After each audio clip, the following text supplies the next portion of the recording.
নমস্কার বন্ধুরা, job Genex YouTube চ্যানেলে আপনাদের প্রত্যেককে স্বাগত। ডিএ নিয়ে অত্যন্ত গুরুত্বপূর্ণ একটি আপডেট। প্রথম হেডলাইনে দেখতে পাচ্ছেন, খুশির সীমা নেই, কেন্দ্রীয় সরকারি কর্মীদের বড় সুখবর আসছে অষ্টম বেতন কমিশন নিয়ে। অর্থাৎ কেন্দ্রীয় সরকারি কর্মীদের কিন্তু অষ্টম বেতন কমিশন গঠন হওয়ার কথা ছিল।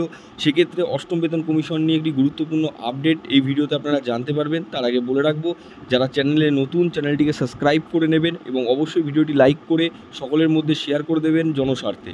তো চলুন দেখে নিই বিস্তারিত কী বলা হচ্ছে। কেন্দ্রীয় কর্মীদের জন্য শীঘ্রই দুটো বড় উপহার আসতে চলেছে। প্রথমত মহার্ঘ ভাতা বৃদ্ধি ও দ্বিতীয়ত অষ্টম বেতন কমিশন গঠন। এই দুই সিদ্ধান্ত কর্মীদের আর্থিক অবস্থা উন্নত করবে, তাদের জীবনযাত্রার মান উন্নত ও সহায়ক করবে। সূত্র মারফত খবর, কেন্দ্রীয় সরকারি কর্মীদের 5% ডিএ বৃদ্ধির কথা। বর্তমানে 50% ডিএ পাচ্ছেন, 5% বৃদ্ধি পেয়ে 55% ডিএ বৃদ্ধি হবে। কর্মচারীদের বেতন উল্লেখযোগ্য বৃদ্ধি পাবে।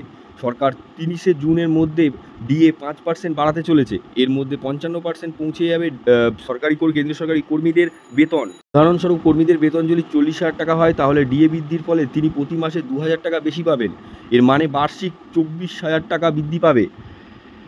অন্যদিকে নতুন সরকার গঠনের পর অষ্টম বেতন কমিশন গঠন করা হতে পারে। 2026 সালে কমিশন কার্যরত হওয়ার সম্ভাবনা রয়েছে। সম্ভবত বেতন কমিশন যা 2016 সালে কার্যরত হয়েছিল, তাতে কর্মচারীদের বেতন উল্লেখযোগ্য বৃদ্ধি পেয়েছিল। অষ্টম বেতন কমিশনে কর্মচারীদের জন্য বেতন ও অন্যান্য সুবিধা উল্লেখযোগ্য বৃদ্ধি পাওয়ার সম্ভাবনা রয়েছে। কেন্দ্রীয় কর্মচারীদের জন্য ডিএ বৃদ্ধি ও অষ্টম বেতন কমিশন ইতিবাচক পদক্ষেপ।